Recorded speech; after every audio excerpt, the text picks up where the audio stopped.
आज की वीडियो में हम करेंगे वादिये लजब की पुरसोज फिजाओं की सैर।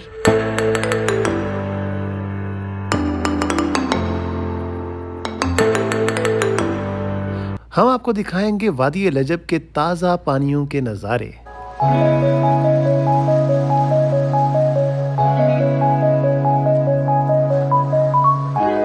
और सर बकफल चट्टानों में गूंजती आवाज़ों में हम कराएंगे अपना तारुफ, जो कि बहुत अरसे से आपको नहीं कराया गया था। तो आइए चलते हैं अपनी वीडियो की तरफ। अस्सलाम वालेकुम। वालेकुम सलाम। कैसे हैं आप सब? वादिये लजब में घूमते घुमाते एंजॉय कर रहे हैं अल्हम्दुलिल्लाह। अच्छा, माशाल्लाह।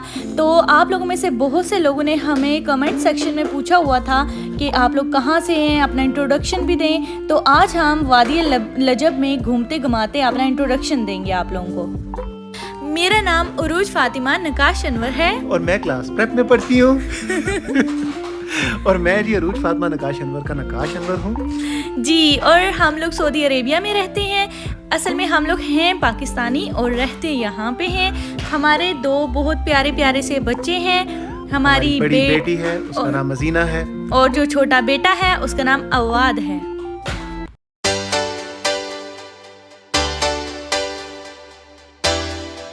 आज हम लोग वादिये लजब आए हैं और मैं आपको बताती चलूँ कि ये वाली वीडियो जो है ये पुरानी है, क्योंकि इसमें आपको आवाज़ बहुत छोटा सा नज़र आएगा और ये वीडियो पुरानी है। इससे पहले कि आप लोग मुझसे पूछते, मैंने आपको पहले बता दिए।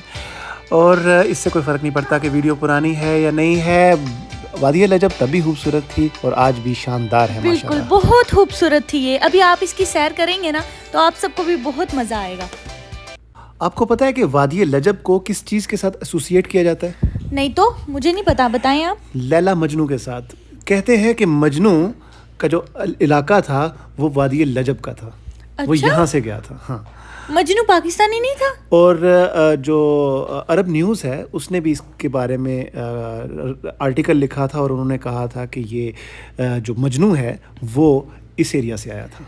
अच्छा, यानी ये मजनू की वादी हुई ना? ये मजनू की वादी है। अगर हमारे पाकिस्तान में ये होती ना तो हमने इसका नाम रख देना था मजनू की वादी।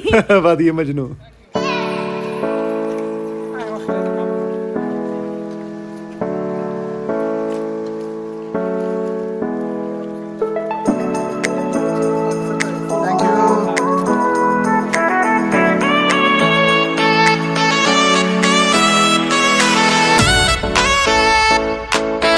ये वो पॉइंट है जिसके आगे हम लोग बिल्कुल नहीं जा सकते क्योंकि हम फैमिली वाले थे। लेकिन यहाँ पे आप लोगों को कुछ अंग्रेज नजर आएंगे जो कि जरूर यहाँ से फिलांग के उस तरफ गए थे। ये कॉर्नर पे ना राइट साइड पे नजर आ रही है। हाँ। अंग्रेज ने। असल में क्या है कि फैमिलीज वाले यहाँ से चढ़ के और इसी तरह से उतर नहीं सकते। इस पत्थर के आगे क्या है कि तकरीबन कोई 600-800 मीटर चलने के बाद एक आबशार आती है और वो बहुत खूबसूरत है। खैर, एनी हाउ, नेक्स्ट टाइम इंशाल्लाह। Yes. So this is as far as we could come और ये हमारी destination. So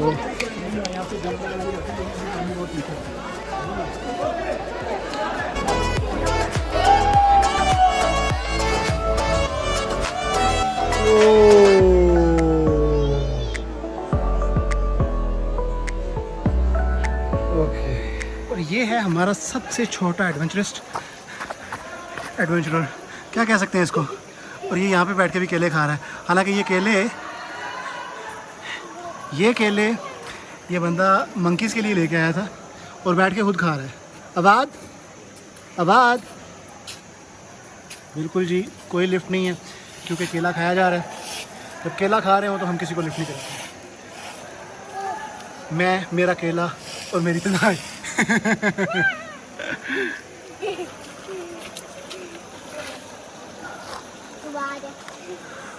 And it is damn beautiful.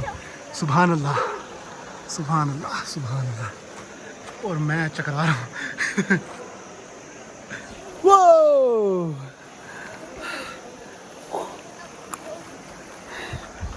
लड़कियों, यस। आपको पता है नहीं। मुझे नहीं पता। ये जो पानी आ रहा है ये फ्रेश वाटर है, पीने के काबिल है। और सऊदी अरब पूरे में इस वादी में, वादी लजब में निकलने वाला जो पानी है ना, ये सबसे ज़्यादा पानी है। इसके अलावा अच्छा, किसी भी माशाल्लाह। सऊदी अरब की वादी में नहीं निकलता। अच्छा। और जो चट्टानों की ऊंचाई है वो ऑलमोस्ट 300 है, 300 metre maximum. So this is the information I had. और ये जो बहुत अंदर हाई अंदर थी। के रास्ते हैं, इनकी जो लंबाई है ये 30 किलोमीटर तक जाती है। उम्मीद है आपको आज का व्लॉग हमारा बहुत अच्छा लगेगा, और अगर आप मेरे चैनल पर नए हैं तो सब्सक्राइब ज़रूर करें, और इस व्लॉग के बारे में लाइक और कमेंट करके ज़रूर बताइएगा। Thank you. अल्लाह हाफिज़। ओ मच्छी। ओके, अल्लाह हाफिज़। See you in Allah the next हाफिज़। video. मछलियाँ भी देखें।